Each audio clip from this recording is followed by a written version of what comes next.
E a deputada e presidente nacional do PT, Gleisi Hoffmann, usou as redes sociais para exaltar o governo Lula e minimizar os planos para matar o senador Sérgio Moro. Na avaliação de Gleisi, o ex-juiz, acusado de ser parcial e de alimentar um suposto ódio com a Lava Jato, teve uma aula de civilidade e democracia do governo Lula após a Polícia Federal deflagrar a operação e revelar os detalhes do plano do PCC. Pavinato. Eu tenho vontade de pegar o dedo e rasgar a minha boca, porque o que se pode dizer de um partido que prega o amor, entrega o ódio, prega a transparência, entrega sigilo, o sigilo que eles quebraram da visita que o sacerdote fazia a Michele Bolsonaro, que os diretores de ONG, que ela ajudava, ONG, de associações que ajudavam deficientes, iam para lá, visitas familiares, quebraram esse sigilo como se isso não fosse nada, e agora decretam um sigilo em todas as visitas no Alvorada, que é a residência oficial do presidente da República e da primeira-dama, a dona Janja da Silva. Ele promete picanha e não entrega nada, promete ajuda imediata, e as vítimas do litoral norte de São Paulo ainda estão esperando ajuda, porque ele foi lá, pousou para foto, sorriu, pregou união e não fez nada até agora, gastou muito mais voando de lá para cá e de lá para cá, de lá para cá. Enfim, o que é que eu vou esperar da Gleisi, que sempre foi uma mulher que não se pautou pela calma, nunca se pautou com lealdade à realidade, nunca foi leal nem mesmo ao seu marido, que se dirá a moral das condutas que se dá entre as pessoas dentro de uma sociedade.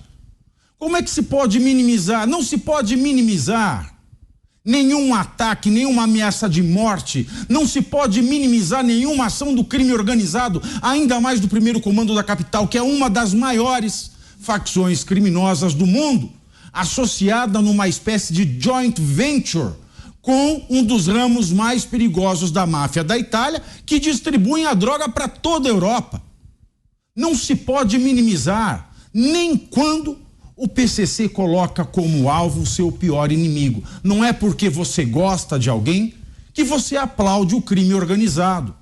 O que a Gleisi Hoffmann postou é de um mau gosto tremendo, é de uma violência tamanha, especialmente porque ela pregava o amor, especialmente porque o partido dela pregava a paz, especialmente porque ela esteve de mão dada dizendo ninguém solta a mão de ninguém numa corrente chamada de Frente Ampla pela Democracia. Porque o partido dela é que chama o outro de fascista. Agora ela minimiza um ato da organização criminosa, uma das mais perigosas do mundo, a mais perigosa do Brasil, só por birra política.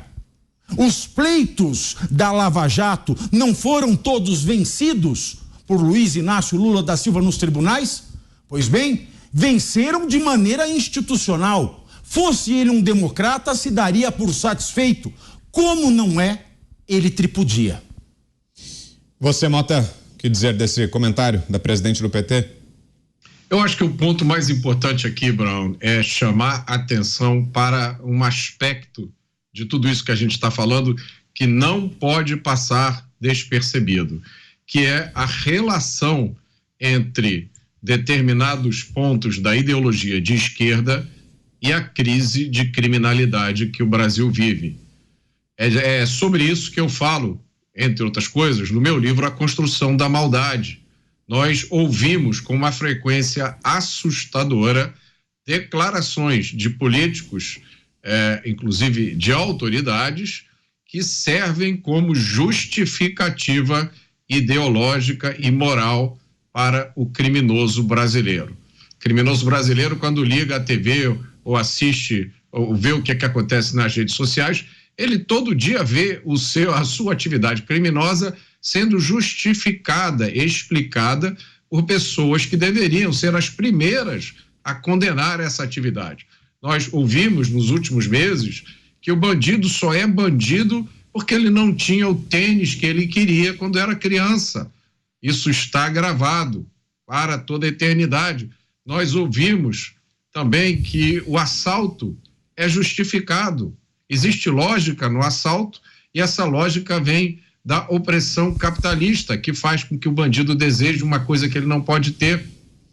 Nós ouvimos há poucos dias que o bandido tem o direito de roubar o nosso relógio, porque afinal esse é um país pobre. São duas afirmações que não têm nenhuma relação entre si, nenhuma relação lógica, mas elas são repetidas todos os dias. A gente nunca pode esquecer isso, porque um país que não condena moralmente os seus criminosos pode fazer 500 mil projetos de lei, porque jamais conseguirá condená-los. Um país que não entende que criminosos que cometem determinados tipos de crime cruzaram todas as fronteiras e não tem mais retorno para a sociedade. A maioria das democracias ocidentais já entendeu isso. A maioria das democracias ocidentais, se não todas, tem ou pena de prisão perpétua ou pena de morte. No Brasil, criou-se essa ideia de que o criminoso é vítima da sociedade e que não importa o que ele tenha feito, ele sempre tem a possibilidade de ser ressocializado. O resultado são situações como a gente está testemunhando agora, em que a gente de repente acorda e existe um outro Estado que monitora, que vigia e que ameaça as pessoas em todo o país. Agora, Zé, durante o período eleitoral foram proibidas, inclusive, quaisquer menções à possível ligação entre Lula, candidato do PT, e o crime organizado. O Tribunal Superior Eleitoral chegou a tirar notícias do ar, mas agora vem a explosão desse caso. Diga lá, Zé. Pois é, o governo está com o discurso assim de que politizar esta operação da Polícia Federal é mau caráter. E, na verdade, o que a Gleisi Hoffmann, presidente do PT, está fazendo é fazendo a politização, jogando louros para o presidente Lula numa investigação que é de uma polícia de Estado. E a Polícia Federal, ela tem uma bela atuação, tem policiais treinados para isso, né? Durante o processo eleitoral, eu pude ver, né, eu tomei conhecimento e pude ver de perto lá o treinamento de policiais federais que foram colocados à disposição de todos os candidatos à presidência da República.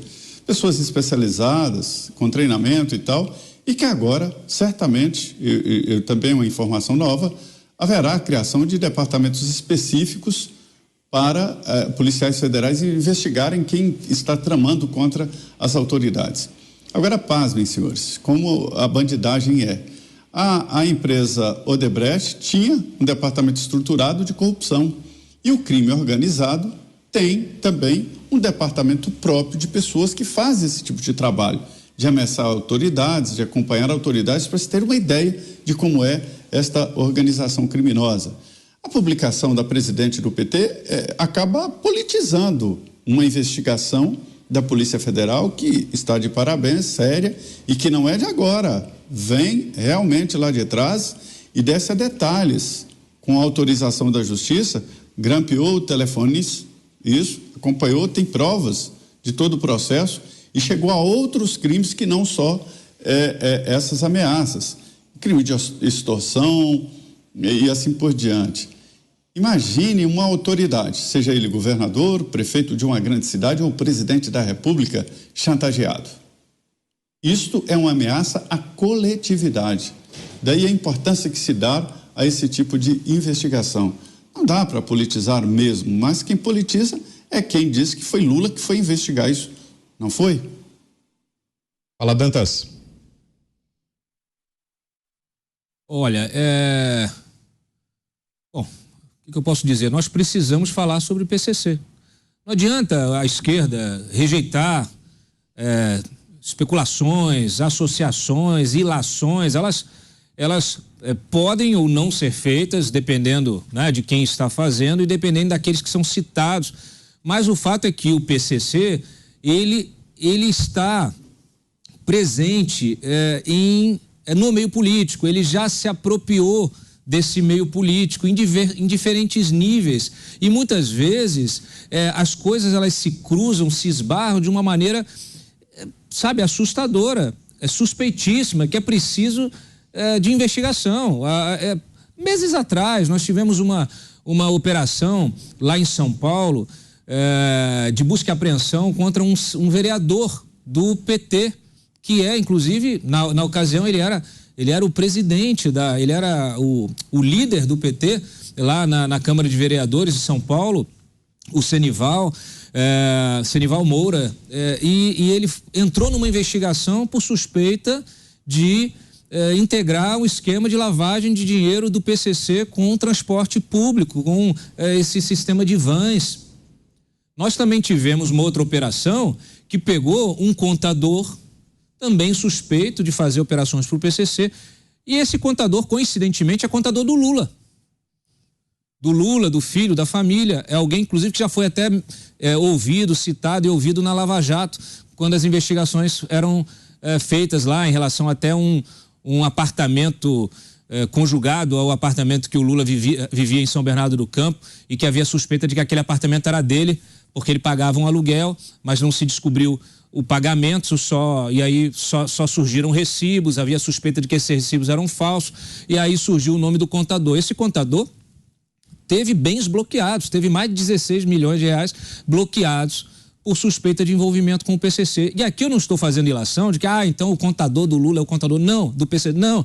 Mas é o seguinte, isso indica que o PCC vai se apropriando, ele vai entrando nas estruturas, ele vai cooptando pessoas de dentro da política ou ligadas a lideranças políticas, e daqui a pouco ele consegue, por isso, chantagear essas lideranças políticas de alguma maneira, porque imagina o constrangimento de você ter, imagina o constrangimento para o Lula de ter o seu contador preso numa operação, investigado numa operação, por suposto envolvimento com o PCC. É um constrangimento. Claro que a gente não sabe. Se eu tenho um contador e esse contador tem como cliente algum criminoso, não dá para saber, é impossível saber, mas cria-se um constrangimento. E esse tipo de cooptação, gente, isso é feito pelo crime também. Se o vereador lá é culpado ou não é, se tem envolvimento ou não, claro que só as investigações vão dizer, e é preciso que ele tenha todo o direito de se defender nesse caso também, mas isso mostra que eles estão presentes. Há pouco tempo surgiu, cerca de um mês, surgiu também um caso referente a um estado ao estado de Sergipe, e que também se achou um sujeito que era ligado ao PCC, que tinha saído da prisão e ganhado um cargo num gabinete de um deputado estadual que tem como irmão um deputado federal. Olha, não dá para escapar dessa discussão. Não dá para evitar, não dá para olhar de lado e fingir que não está vendo, não dá para fazer vista grossa e não dá para minimizar. Não dá para... tem que ser... Olha, o que me surpreende, o que me assusta nessa discussão toda é justamente a timidez com que os políticos de esquerda, Gleisi, Dino e afins, tratam esse tema. Eles tinham que estar tão solidários ao Moro como os outros que estão lá agora, nesse momento, no plenário, se solidarizando ao ex-juiz, hoje senador. Essas pessoas, todas elas correm o risco de virar alvos do PCC em algum momento, ou alvos de outra organização criminosa. O que não falta no Brasil são organizações criminosas. Então, esse silêncio, essa relativização das coisas, isso a gente não engole como sociedade. É preciso realmente que o Congresso use esse episódio, se debruce sobre ele e faça com que ele realmente seja um divisor de águas no enfrentamento à criminalidade organizada no Brasil. E a gente já volta a esse assunto, mas agora uma outra informação foi anunciada agora há pouco pelo Copom, Comitê de Política Econômica do Banco Central. O patamar da taxa básica de juros foi mantida em 13,75%, a taxa Selic, que é a taxa básica de juros da economia. A decisão correspondeu às expectativas do mercado. Segundo o Copom, foi tomada a decisão devido ao balanço de risco e a incerteza sobre a economia e para manter a estratégia de convergência da inflação. Então, apesar da pressão do governo, está mantida a taxa de juros, não houve redução, apesar de todas as críticas do presidente Lula ao Banco Central, está mantida a taxa básica de juros e a gente vai comentar isso daqui a pouquinho. A gente segue agora falando sobre essa postagem que fez a presidente do PT, a deputada Gleisi Hoffmann, sobre o caso Sérgio Moro. Diga lá, Pavê. Não, eu fico espantado. Essa postagem dela é um chamado retweet comentado de uma jornalista independente, que de independente não tem porcaria nenhuma.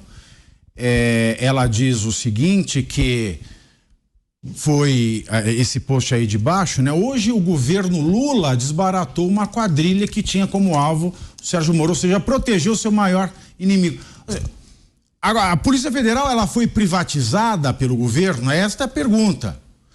Porque não foi o governo Lula que desbaratou porcaria nenhuma. Quem desbaratou foi a Polícia Federal. A Polícia Federal, ela está sob a pasta do ministro da Justiça e da Segurança Pública, mas essa operação, ela vem antes, ela vem muito antes de Lula assumir a presidência do Brasil. A Polícia Federal, seus agentes, não são políticos, portanto, não fazem parte do governo. Não se pode privatizar a polícia. Quando nós privatizarmos a Polícia Federal, nós estaremos vivendo num estado fascista. De duas uma, ou a Sinara está insinuando que nós somos um estado fascista, a ponto de que a polícia de Lula protegeu o maior inimigo, ou ela está cometendo um equívoco danado com esse tweet. E me irrita profundamente ver a palavra civilidade sendo usada por Gleisi Hoffmann. Sérgio Moro teve Sérgio Moro teve uma aula de civilidade do presidente Lula. Civilidade? Que civilidade? Não há civilidade, primeiro, em cumprir o seu papel. Não há civilidade em rir da cara do outro. Não há civilidade nenhuma em quase nenhuma das atitudes que Gleisi Hoffmann toma. É um absurdo. Nós não podemos nos acostumar com o discurso do ódio. É isso que eles sempre diziam. Agora, é discurso do ódio ontem do presidente Lula, discurso do ódio hoje da presidente do PT, mas esse discurso do ódio não tem sido estancado pelas autoridades. Aonde é que nós vamos parar? Num estado fascista, como no da Itália, onde só era permitido o ódio do Duce, mas não o ódio do povo contra o Duce? Isso precisa ser estancado porque está indo longe demais.